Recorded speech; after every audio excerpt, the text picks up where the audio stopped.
नमस्कार मित्रों। आज सत्य भक्ति चैनल सुनने वाले सभी श्रोतागणों का हार्दिक अभिनंदन है। और आज बात करते हैं एक नए टॉपिक पर। आज बताते हैं कि भगवान शिव के ऐसे कौन से जाप हैं जिनको करना चाहिए, जिससे मनुष्य को योग, मोक्ष, धन और समृद्धि की प्राप्ति होती है। तो जैसे कि अब पता चल ही रहा है, ये दिन बहुत अच्छे चल रहे हैं और इस टाइम जाप वगैरह पकड़े जा सकते हैं पूजा के लिए, क्योंकि अभी पूर्णमासी भी आने को है। तो आप पूर्णमासी के दिन से भी जाप पकड़ सकते हो या आने वाले सोमवार से भी जाप पकड़ सकते हो। और भगवान के ये जो जाप हैं इनको आप निरंतर करते रहो। करीब करीब 40 दिन तो मिनिमम करो ही करो, वरना आप लॉन्ग टर्म जितना करो धीरे धीरे आपको फ़र्क पता चलेगा। ये मंत्र है कि प्राणाम है, जो प्रकृति से उत्पन्न है, संसार रूपी महासागर का नाम है। ये प्रणव इससे ही पार जाने का शब्द है। प्रणव का जो सहारा लेता है वो समझ लो एक प्रकार से नाव में बैठ गया है, जो नाव उसको पार ले जाने वाली है।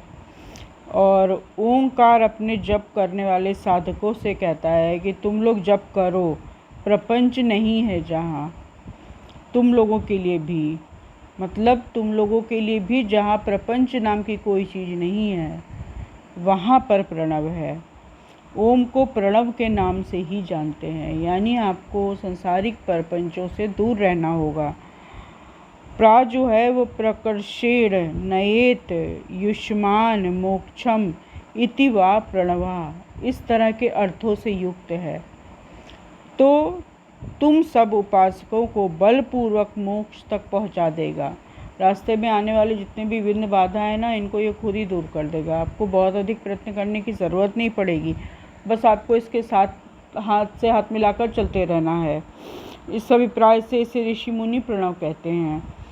अपना जप करने वाले योगियों के तथा अपने मंत्र की पूजा करने वाले उपासक के समक्ष कर्मों का नाश करने के लिए ये एक नूतन ज्ञान होता है, नए तरह का ज्ञान प्रस्तुत करता है, इसीलिए भी इसका नाम प्रणव है। इस माया रहित महेश्वर को ही नव अर्थात नया कहते हैं।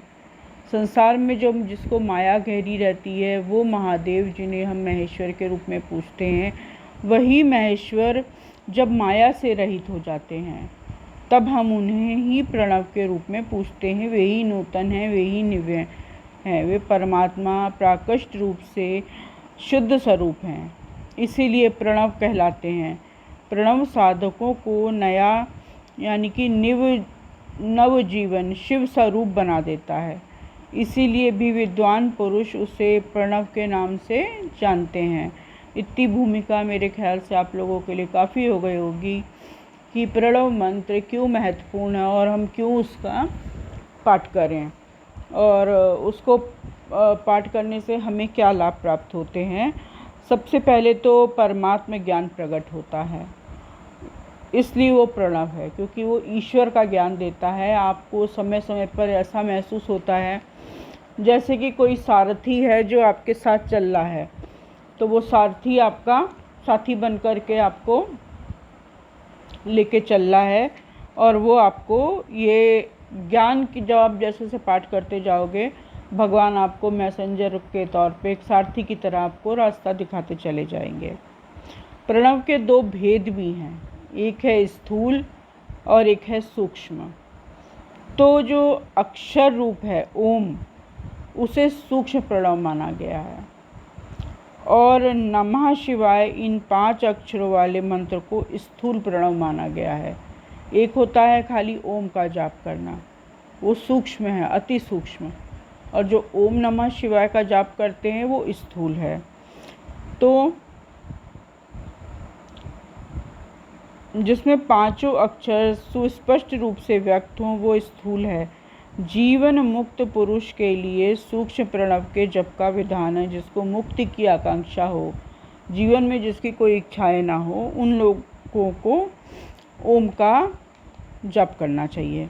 लेकिन अगर आपके लिए जीवन में और भी जीवन चाहिए, भौतिक वस्तुओं की आवश्यकता जैसी कि आज के ज़माने में सभी को होती है, अगर आपको उसकी आवश्यकता है, समस्त साधनों की आवश्यकता है, तो उन सब के सार के लिए आपको ओम नमः शिवाय मंत्र का जाप करना चाहिए। जीवन मुक्ति के लिए किसी साधन की आवश्यकता ही नहीं होती, क्योंकि वो तो सिद्ध रूप है। तो भी दूसरों की दृष्टि में जब तक के उसका शरीर रहता है तब तक उसके द्वारा प्रणव जप की आज्ञा दी जाती है। वो मुक्त तो बहुत पहले हो जाता है, जब करने लगता है देखने वालों को नहीं पता चलता। ये उन्हें वो सामान्य ही प्राणी लगेगा, उन्हें लगेगा वैसे ही सब रहते हैं, सब खाते पीते हैं, सब अपना जीवन यापन कर रहे हैं, जो जैसे कर रहा है वैसे ही वो भी कर रहे हैं। तो उन्हें लगता है कि क्या बदलाव है इनमें, लेकिन बदलाव अंदर से होते हैं, बदलाव ज्ञान के राह पे होते हैं, बदलाव मानसिक होते हैं। आपको समय समय पर ऐसा ज्ञान मिलता है जो अनमोल होता है, और ये मैं आजमाया हुआ सच बता रही हूँ, कुछ कोरी कहानी नहीं है। आजमाई हुई चीज़ें ही मैं ज़्यादातर बताती हूँ, जिसे मैंने प्रैक्टिकल लाइफ में अपने ऊपर और बहुतों के ऊपर चेक करा है, तो वही बताती हूँ। जो अपनी देह का विलय होने तक सूक्ष्म प्रणव का जप करने लगता है, उसके अर्थभूत परमात्म तत्व का अनुसंधान हो जाता है। जब शरीर नष्ट हो जाता है तब वो पूर्ण ब्रह्म स्वरूप शिव को प्राप्त कर लेता है। वो शिव समान ही हो जाता है, धरती पर रहते हुए भी वो शिव समान होता है। वो इस शरीर के पूरा हो जाने के बाद भी शिव रूप को प्राप्त कर लेता है। जो अर्थ का अनुसंधान नहीं करके केवल मंत्र का जप करता है, उसे निश्चय ही योग की प्राप्ति होती है। जो मंत्र का अर्थ नहीं जानता लेकिन सिर्फ जप करना चाहता है, तो उसे अर्थ नहीं पता चलता, लेकिन उसे ईश्वर की प्राप्ति होती है, उसे योग की प्राप्ति होती है। जिसने 36 करोड़ मंत्र का जप कर लिया हो, उसे अवश्य योग प्राप्त हो जाता है। तो अगर ओम का जाप जिसने किया और 36 करोड़ योग का जाप कर लिया, तो समझ लीजिए मंत्र उसका पूरी तरह से सिद्ध हो गया है और उसे अवश्य योग मिलेगा। सूक्ष्म प्रणव भी 2 प्रकार के तरह के होते हैं, अकार, उकार, मकार, बिंदुनाद, शब्द, काल और कला। इनसे युक्त जो प्रणव है उसे दीर्घ प्रणव कहते हैं। वो योगियों के ही हृदय में वास करता है और योगी ही इसे हृदय में स्थान देते हैं। मकार पर्यंत तो ओम है, वो आ, उ, मा इन 3 तत्वों से युक्त है। इसी को ह्रस्व प्रणव कहते हैं। आ शिव है, उ शक्ति है और मकार इन दोनों की एकता है। वे त्रितत्व स्वरूप है। ऐसा समझकर ह्रस्व प्रणव का जप करना चाहिए। जो अपने समस्त पापों का क्षय करना चाहता है, उसके लिए इस ह्रस्व प्रणव का जप अत्यंत ही आवश्यक होता है।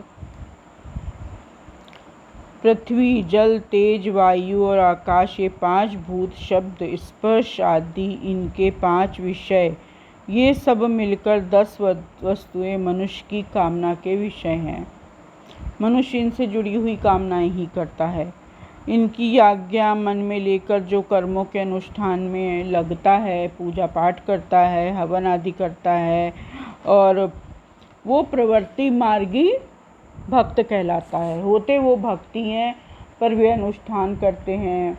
वे प्रवृत्त पुरुषों को ह्रस्व प्रणव ही जप करना चाहिए और निवृत्त पुरुषों को दीर्घ प्रणव का। तो इस तरह से ये मतलब आपके समझ में आ गया होगा कि जिन लोगों को बहुत ज़्यादा डिटेल के अंदर जाकर सीखना है, आ, उ, मा, इनका अलग से जप करना है जिन लोगों को, वो लोग इसका अलग से जप कर सकते हैं, ये समझकर कि आ जो है वो ब्रह्मा है, उ जो है वो नारायण है और माँ जो है वो शिव है। इसी तरह से आ जो है वो शिव है और माँ जो है वो शक्ति है, और उन दोनों को जो मिलाता है वो परमेश्वर, वो शिव और शक्ति ही है। तो इस तरह के स्वरूप से ध्यान करके अगर कोई मंत्र का जाप करता है, आ ऊ माँ, आ ऊ माँ, आ ऊ माँ, तो उसे एक अलग तरह के फल की प्राप्ति होती है, क्योंकि फिर उसको जो है सभी चीज़ों का ज्ञान होता है। आकार, उकार, मकार, बिंदु, नाद, शब्द, कला, ये सब चीज़ें भी उसके ध्यान में धीरे धीरे आने लगती हैं और उसको समय अनुसार उससे संबंधित ज्ञान भी मिलता है। और अगर कोई भक्तजन केवल ओम का जाप करता है, ओम, तो वो भगवान शिव की, साक्षात भगवान शिव की प्रीति प्राप्त कर लेता है। उसे किसी झंझट में पड़ने की ज़रूरत नहीं है, उसके अंदर भौतिकतावादी चीज़ों का कोई लालच नहीं होता है, वो साक्षात शिव स्वरूप ही होना चाहता है। तो वो शिव के समान ही उस जप को करते रहता है, करते करते करते करते आखिरी के समय आने पर जब देह का विलय होता है तो सूक्ष्म प्रणव जो मंत्र वो जप रहा है, ओम ओम ओम, वो परमात्मा का ही तत्व है और ये उसको ज्ञान हो जाता है। तो भेद हैं जप करने के अलग अलग, लेकिन अर्थ दोनों के थोड़े थोड़े अलग हैं, पर पाता दोनों में ही मनुष्य ईश्वर को ही है शिव ही जो है वो आदि हैं, जो ब्रह्मांड में ध्वनि गूंज रही है ओम की, वो ध्वनि क्या है, वो भगवान ओम का ही स्वर है, ओमकारी वो स्वर है जो वहाँ पे घूम रहा है, तो वो ईश्वर का ही स्वर है। वहाँ से कुछ लोग ईश्वर की किसी मूर्ति की, किसी चीज़ की आराधना नहीं करते हैं, तो वो क्या करते हैं, वो ओम शब्द को पकड़ लेते हैं। और बहुत से ऐसे धर्म भी हैं जिनमें मूर्ति पूजा मना होती है, तो वो ओम शब्द का पालन करते हैं और उसका ही जप करते रहते हैं। जब कई लाख हो जाते हैं, मैंने पहले बताया उनकी गिनती, तो कई लाख हो जाते हैं तो आपके वो मंत्र सिद्ध हो जाते हैं। इसी तरह जो आ ऊ माँ का जाप करता है, वैसे आ ऊ माँ का जाप स्त्रियों को नहीं करना चाहिए, कोशिश करनी चाहिए कि उसके संग वो ओम नमः शिवाय आदि कोई मंत्र मिलाकर जाप करें, क्योंकि स्त्रियों के लिए ये मंत्र बहुत कठिन माना गया है। इतना कठिन होता है कि स्त्रियां इसको आसानी से हैंडल नहीं कर सकती हैं। तो और क्योंकि स्त्रियां सांसारिक जीवन में भी होती हैं, तो क्योंकि उनके लिए ये जाप आसान हो जाए, इसलिए उन्हें इसको कहते हैं मिलाकर यूज़ करना चाहिए।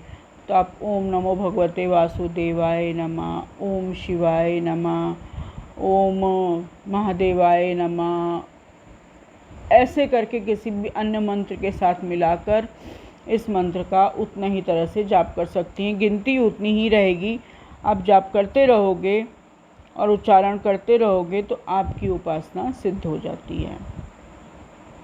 आज के लिए इतना ही, फिर अगले वीडियो में बताते हैं आपको हमारी वीडियो कैसी लगती है। अगर कुछ ज्ञानवर्धक लगे और आपको रुचिकर लगती हो तो कृपया इसे लाइक कीजिए, सब्सक्राइब कीजिए और शेयर कीजिए, ताकि और लोगों तक भी ज्ञान पहुँचे और माता रानी सबकी रक्षा करें और हमें भी मोटिवेशन मिलता रहे। धन्यवाद।